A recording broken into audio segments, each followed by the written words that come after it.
Transição planetária, as verdades escondidas. A guerra climática já está acontecendo.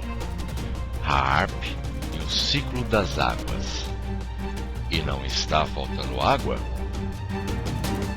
Em virtude da dificuldade de muitas pessoas entenderem o que é o ciclo das águas, vamos mostrar de uma maneira muito simplificada.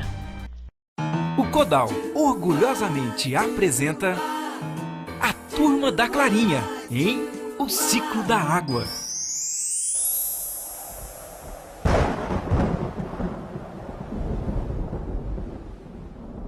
E isto acontece há bilhões de anos na Terra. Muito bem, Cristal, já está na hora. As nuvens já estão cheias. Eba! Tô doidinha pra começar o ciclo d'água. Vai ser um longo passeio. Vamos te mostrar tudinho. Nós somos muito importantes, Cristal. Tão importantes e tão presentes na vida das pessoas que geralmente elas nem notam nossa presença. Bem, aqui começa o nosso passeio. Como você sabe, nós existimos em 3 estados: sólido, líquido e gasoso. Vamos para a Terra de que forma? Em forma de chuva. Então vamos, já está na hora. A chuva é o resultado da evaporação dos rios e mares. Essa evaporação forma as nuvens, que quando carregadas liberam as águas em forma de chuva. Então caímos sobre a terra e penetramos no solo. Assim formamos os lençóis subterrâneos. Uma parte de nós corre pela superfície também? Sim, elas formam os mananciais de água, que são nascentes, córregos, rios e represas. Os rios, por exemplo, desaguam no oceano, onde a maior parte das águas evapora e recomeça o ciclo. A maior parte das águas evapora e recomeça o ciclo.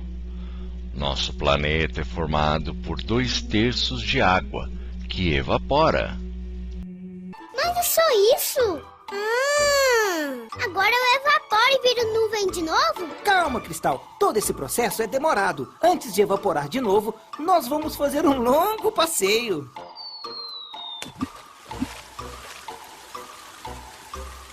Esse é o rio Uberaba. Daqui sai a água que abastece toda a cidade. Eba! Onde vamos? Para a estação de captação de água do Codal. E depois dos processos de purificação e do consumo humano... Aqui termina a nossa viagem. Agora vamos seguir o rio e começar tudo de novo. Não vejo a hora de fazer tudo outra vez. Esperamos que algumas pessoas tenham entendido que é um ciclo sem fim e que existe há bilhões de anos. Agora, a verdade.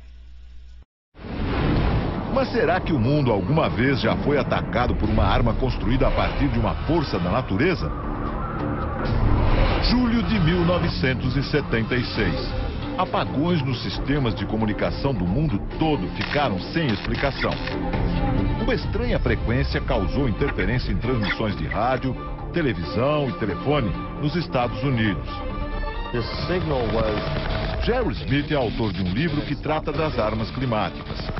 Segundo ele, os cientistas norte-americanos descobriram que o sinal secreto vinha da então União Soviética, o auge da chamada Guerra Fria entre as duas maiores potências mundiais.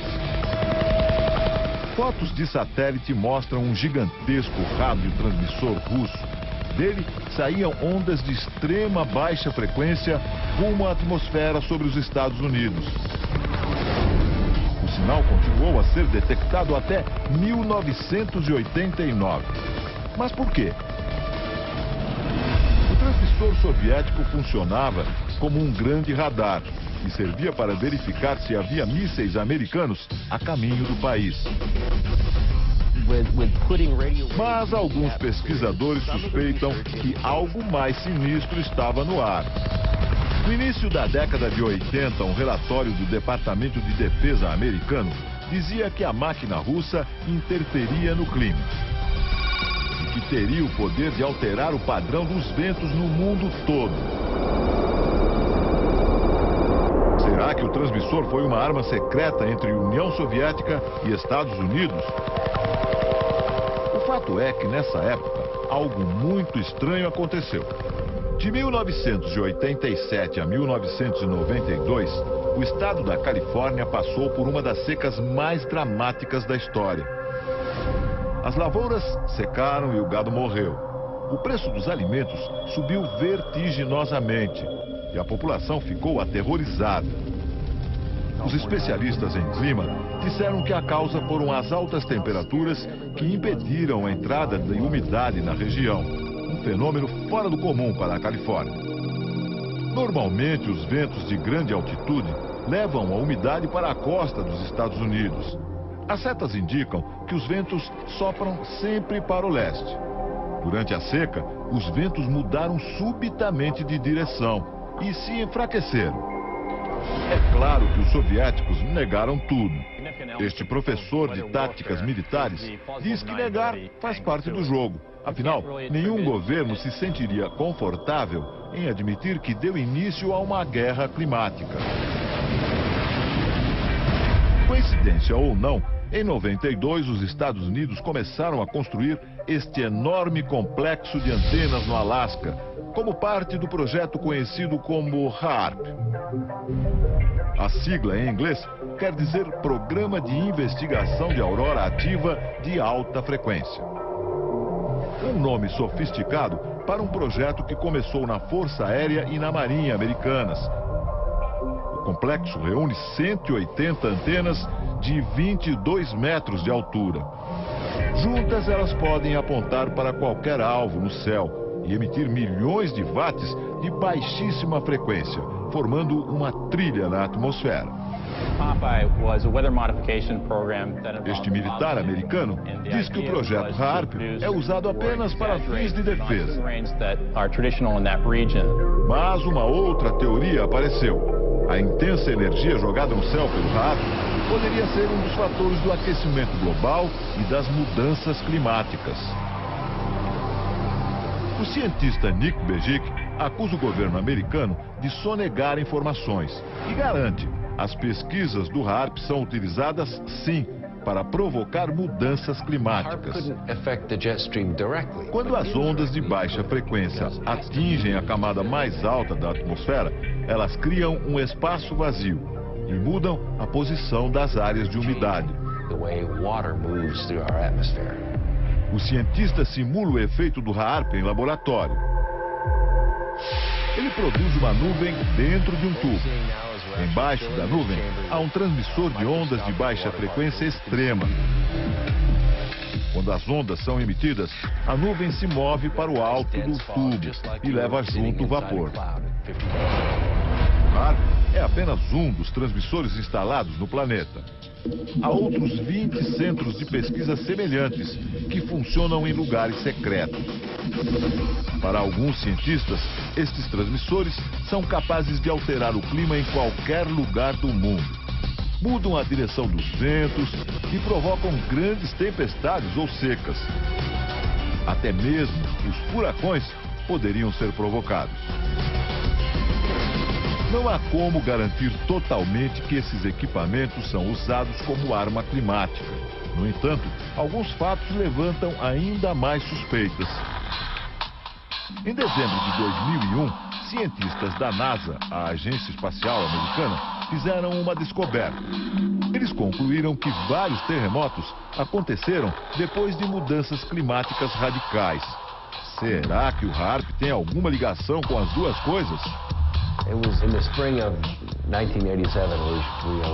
O Dr. Brooks pesquisa terremotos. Ele trabalhava numa empresa de petróleo e gás e utilizava as mesmas ondas de baixíssima frequência do HAARP para suas pesquisas numa região do Pacífico. Sem querer, ele provocou um terremoto de cerca de 4,5 graus na escala Richter. O cientista mostra como o terremoto aconteceu nessa maquete do local. Um alto-falante produz sons muito graves e faz o solo tremer. Uma rocha que está no alto da coluna se desloca e acontece o terremoto.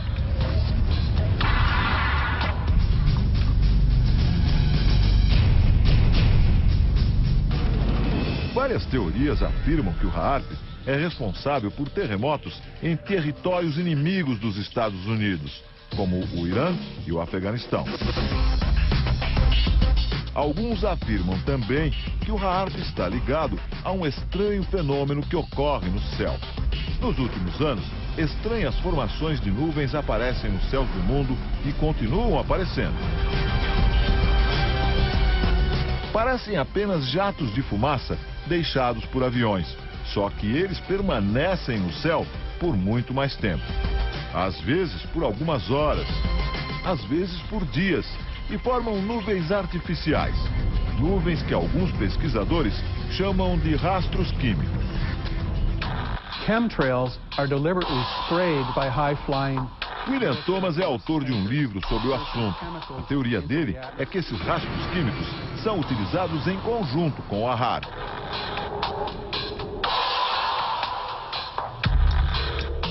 Segundo ele, os rastros químicos secam o ar. E o resultado de uma atmosfera sem umidade é o surgimento de secas.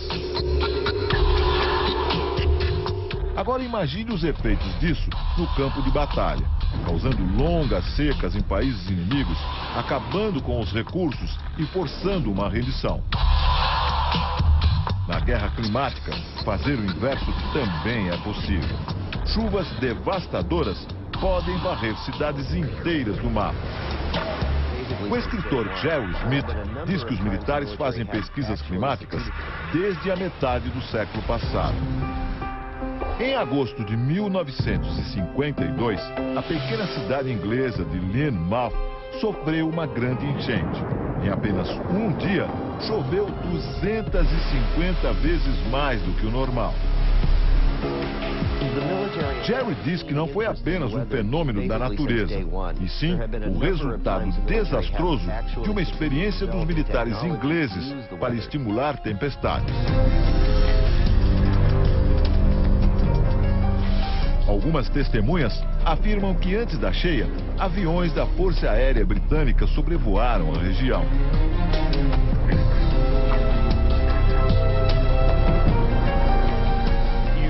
Nick Pope afirma que há relatos de que os aviões faziam manobras estranhas e lançavam produtos químicos no ar, e que muitos documentos dessa operação desapareceram dos arquivos. Vietnã, 10 anos depois. No auge da guerra, em 1966, outra experiência climática teria acontecido. O Projeto Popeye. Jerry Smith diz que na invasão do Vietnã, os americanos provocaram chuvas fortes. A princípio normais naquela região, mas não por períodos tão prolongados como aconteceu em outubro daquele ano.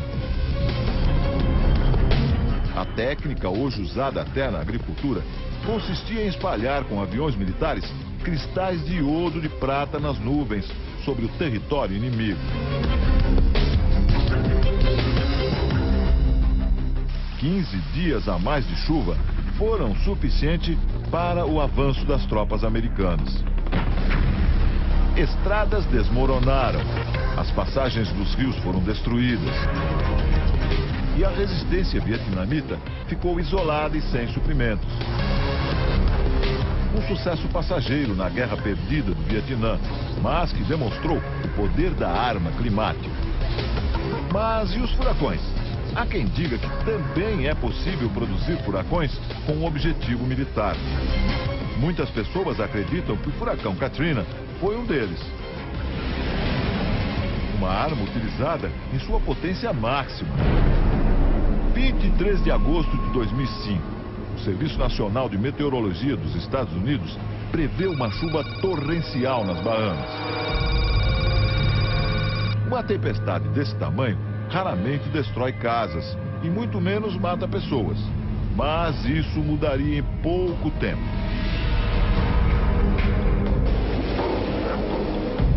O furacão Katrina se tornou um dos maiores desastres na história dos Estados Unidos.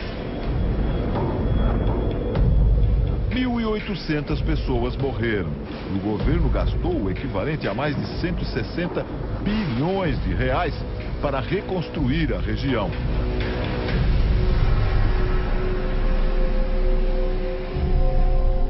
Uma das teorias é que o furacão foi provocado por experiências climáticas russas e chinesas. Uma conspiração internacional, até agora sem provas. E no Brasil, o que dizem os especialistas?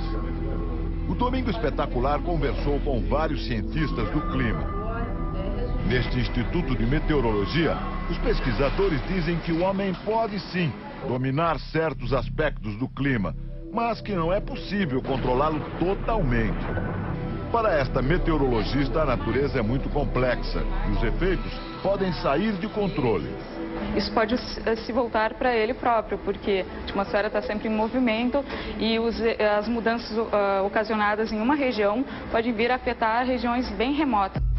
As consequências de certas formas de manipulação climática podem ser muito graves e acontecer em larga escala.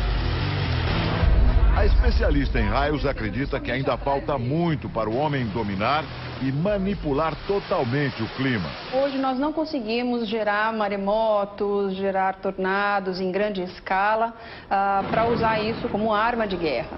Hoje isso é uma teoria da conspiração e é uma ficção. O professor explica que o homem até pode conseguir usar o clima como arma de guerra, mas há outros fatores a serem considerados. É válido você investir dinheiro, talento científico para esse tipo de objetivo, quando você poderia estar usando o dinheiro e o talento científico para outras questões muito mais importantes e relevantes para toda a humanidade, né? Infelizmente, as pessoas do poder não pensam como nós. Apesar de muito polêmica, a ideia da manipulação climática se multiplica e ganha corpo até nos ambientes militares. A Força Aérea dos Estados Unidos admite que pretende ter armas climáticas para uso militar até 2025. O escritor Jerry Smith diz que as grandes potências, assim como em outras épocas, correm para dominar essas tecnologias. Ele exemplifica. Uma guerra climática, o país que controlar a direção dos ventos poderia condenar outro a uma seca prolongada ou a uma nova era glacial. Sem exércitos, sem tanques ou bombas atômicas, em lugar disso, raios destruidores, chuvas torrenciais, terremotos e ondas gigantes. No futuro, quem controlar o clima será dono do planeta.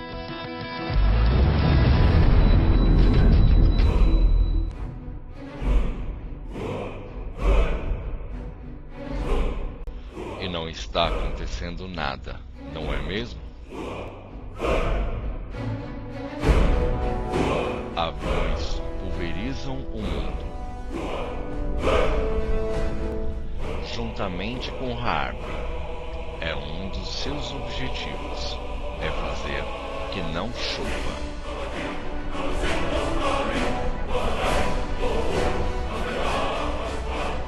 Você já observou que o planeta está cheio de nuvens e não chove?